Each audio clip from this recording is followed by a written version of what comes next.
on the national circuit has become, or has been, reading new 1AR theory shells, often which are frivolous. And so a key skill that negative debaters need to have is being able to quickly but effectively get rid of 1AR theory shells.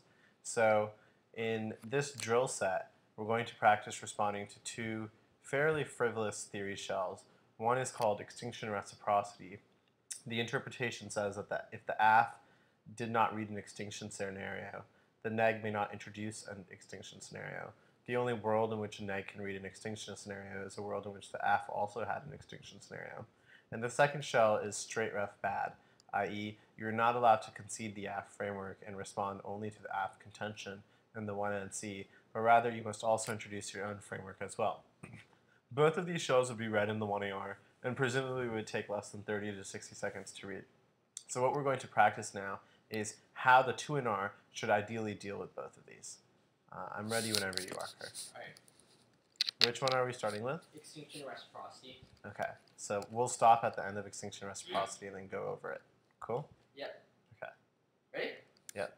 Counter-interpretation. The negative can always introduce the extinction scenario regardless of what the affirmative. This adds your inter. First is policy-making education. Policymakers need to consider extinction scenarios in their decision-making calculus as well as their policy scenarios. However, you get rid of half of the extinction education under your inter because if I can introduce the extinction scenario, if you don't introduce the extinction scenario, cross-apply this argument to your argument about how your inter co-ops the extinction base because you lose half of that education. That's key to education because it allows us to understand how policymakers act. Second is ground. You take away my ground half the time because the extinction ground is crucial to me. For example, arguments on the topic such as living wage is key to a Japanese or living wage hurts the economy or helps the economy are crucial and vital arguments. Ground is key to fairness because it allows us to make arguments in order to win around now. Research one turn has so allow for link research. Ace point that's more research because I have to contextualize hyper-specific topic evidence to specific scenarios. The beta point that easier for you to find small-scale scenarios. The first thing when you search your living wage in Google is probably a crime or unemployment. Second, the research is inevitable. It's simply a question of where you do the research.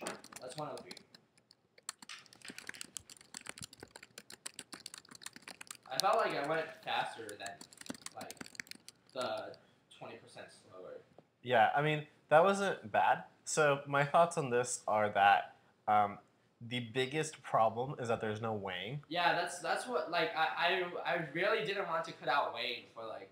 So I think that perhaps you should cut out the policymaking education argument and use the 25 to 30 seconds you'd save there to make more responses to research incentives, to contest the link into fairness, to weigh that link, to construct the education turns you have. Because the thing is, you don't have only one source of offense on the education debate. You have two sources. One is the link turn, and two is policymaking. So it doesn't seem like you need both sources. I think that you should just stick to the link turn because it's more responsive as well to the original shell. So the way I would have done it is I would have just made the ground disad, and then I would have made a bunch of more responses to research. Sure, that makes sense. And also weighing between ground and research, right? Yeah, so can we try that real quick now? Like take 60 seconds of prep time. Sure. And then try giving a speech where you cut out policymaking and you make more responses to research and you also weigh? Yeah. Okay. Yeah, I'm ready for the redo. Counter-interpretation. The negative can always introduce the extinction scenario regardless of what the affirmative does. This has your counter-inter. First is ground. I lose crucial ground because I can't read the extinction scenario unless you read the extinction scenario, which means that I lose access to arguments such as living wage, key to hedge, or living wage hurts the economy or crucial to the economy, which are key arguments on this topic. That's key to fairness because I need ground in order to make arguments to win the round. I always research in terms of fairness because the link between research and fairness is nonsensical. Research doesn't allow for moral fairness. Rather, fairness is a question. Rather, you should prefer questions of in-round fairness and out-of-round fairness because out-of-round fairness is unverifiable. I don't know what you do out-of-round. However, I can still verify what you do in-round. Verifiability should serve as a side constraint on theory. On research one turn, I still allow for more link research. The ace point, that's more research because I have to contextualize the topic in terms of my impact scenarios. The beta point is that easier to find small-scale scenarios because but the first thing you find from living wage on Google is like living wage or unemployment. Second, research is inevitable. It's a question of where you do the research. 3, there's no warrant. You simply constantly update your back files. And 4, there's no link because I still have to do research. It's simply a question of when do you do research. Because if you introduce the extinction scenario, I also have to read the extinction scenario. So there's no loss, I guess. That's 113. Okay. I think that there's uh, a lack of specificity on the weighing between ground and research incentives. You need to explain why the research incentive argument is out of round fairness, right? The specific link is it makes you more efficient at writing prep. Oh, I didn't catch this. Okay. Yeah, so that's something you need to look at in the shell. You need to look at the specific link, right? Like, it begs the question for why more efficient prep writing is key to fairness, right? So it seems like you have a magnitude advantage in terms of why ground would outweigh. In addition, you seem to have the verifiability advantage, but there's no warranting for why verifiability should be a side constraint. You say it should be, but you don't give a warrant for why. Yeah. So those are two flaws with the weighing. Second is, I think you're missing the easier fairness argument, which is strat skew, that this pigeonholes the neg into debating on the app's terms on util. If the app's not good at extinction debate, it can just avoid that debate altogether. And that type of pigeonholing is not fair because all strategies should be equally available to both debaters. Yeah. And the negative is denied access to one of the predominant strategies underneath util. I think your responses to research incentives are fine. It may be worth your time to get rid of the third and fourth arguments and make the strat skew argument instead. So, for example, here, time up. Tell me how long this takes. Counter-interpretation is negative can always introduce extinction scenarios on your standard one-turn U skew strategy because you pigeonhole me into debating util the way you are most comfortable debating util. If you suck at the extinction debate, you just won't introduce it, and I can't engage you on the weighing debate, which means that you always come out ahead. Strat skew key to fairness because it ensures that both debaters get equal access to the strategies that they've practiced pre-round. Second turn, you kill ground because I don't get access both quantitatively and qualitatively to some of the best positions on the topic arbitrarily because you decided that I shouldn't get access to those. That reduces the debate only to the unemployment question and the crime question, which you're probably going to come out ahead on. Ground key to fairness because ensures we both have argumentative options. Third, your link into fairness makes no sense whatsoever. You say it's more efficient at writing prep. There's no reason that efficient prep is the key skill to fairness. Ground and Trotsky definitely outweigh because they have in-round concerns, whereas your concern is at best out of round and probably non-unique because you can get more efficient at writing prep in other situations. Fourth problem is that you kill education because you don't allow for any sort of link research that happens on the negative for extinction scenarios. There's more link research in a world where I know that I can actually read my extinction scenarios. Additionally, your research incentive doesn't make any sense because the research is going to occur regardless of whether or not the round is an extinction debate. It happens pre-round, not post-round or during the round, which means that the cards are already cut when you walk into the round. There's no difference in research. 114. Huh? 114. 114, right. And I wasn't going super fast, right? Yeah. So that's 114 compared to what you just gave was 116. And so I also included weighing, right? And there was a couple of forms of weighing there. One was the in-round versus out-of-round education, but additionally there was the defense on whether or not research incentives even has a link into fairness, right? The one thing lacking in my speech for sure was fairness versus education. Yeah, but there was no education claims that you made, right? Me? You mean? Yeah. Yeah, I didn't make sort of. I mean, I sort of made an education turn, but it wasn't as well explained as yours was. Sure. I made a weaker version of your education argument. But do you see how mine was generating more offense that was varied in terms, and the arguments were briefer? I wasn't going full, I wasn't fleshing it out fully the way you are. Sure, yeah. But the full argument was still there, right? Yeah. Okay, so I'm not sure if we're going to practice that as a redo again, but let's go to Straight Ref Bad now. Okay.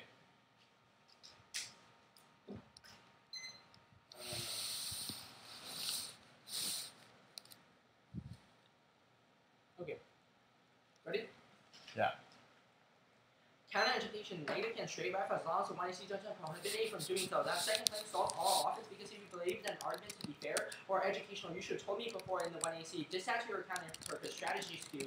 You prevent me from straight refing and pigeonhole me into introducing an NC. How would that destroy strategy? Because I should have access to all the strategies at hand. That's key to fairness because I have to be able to choose coherent strategy in order to win the round. On philosophical education, one, is solved by the AC introducing philosophy. Second, turn topic I promote more topic education because I have to collapse down entire to the entirety to the AC framework. This also means that the twin is going to be all about topic education instead of splitting between philosophical education and topic education. That outweighs because we get new education every 2 months, while you recycle your philosophical education back files, and we don't get any new education. Your weighing doesn't make sense because your argument is that philosophical education is more abstract. One, that begs the question why being abstract matters, and second, that assumes that topic education can be abstract, which it certainly can. On reciprocity, one turn. If I introduce an NT, you can simply collapse onto that NT, and avoid the rest of my one-end speech that ways, because the rest of the one-end doesn't matter. While if I straight ref, I value the entirety of your 1AC. Two, there's no link because we are both linking off into one framework. That seems pretty reciprocal to me. 122. Okay.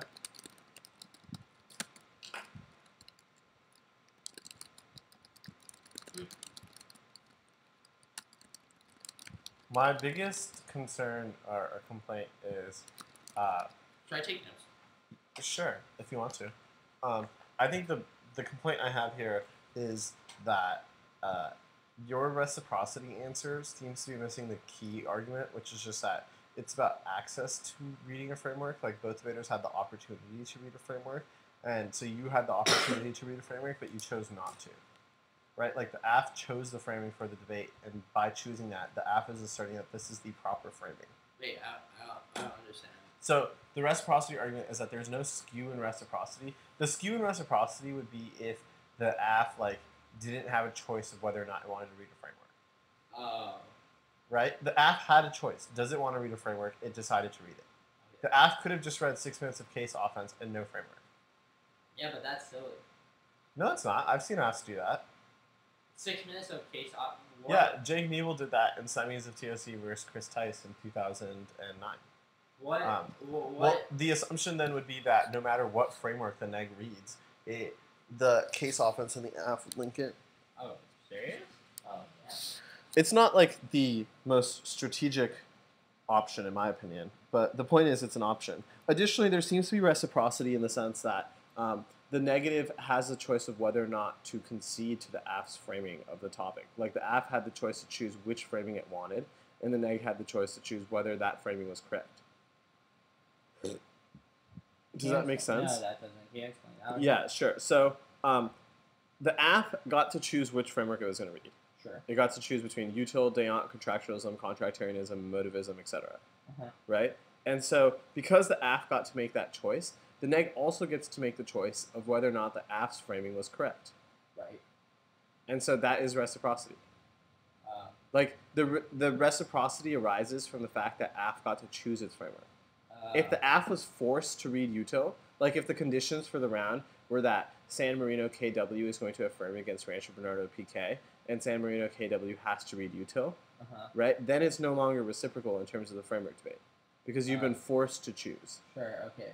But the fact that you got to choose the framework you were going to read, like the affirmative got to choose its framework, is indicative of the fact that it is a reciprocal trade-off. Sure. Does that make sense? Yeah, and the neg gets to choose whether it wants to use that framework or it doesn't, or to introduce a new framework. Right. So it's actually not reciprocal to not let the neg choose. Right. It's actually irreciprocal to not let the neg choose. Sure, okay. Yeah, makes sense. So the reciprocity argument actually flows neg. Not AF. Okay.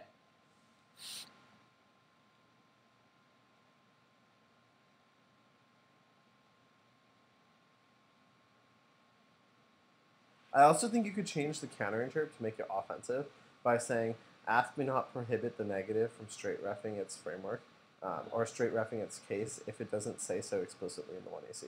Okay. Sure. Yeah. But other than that, I thought you did quite well.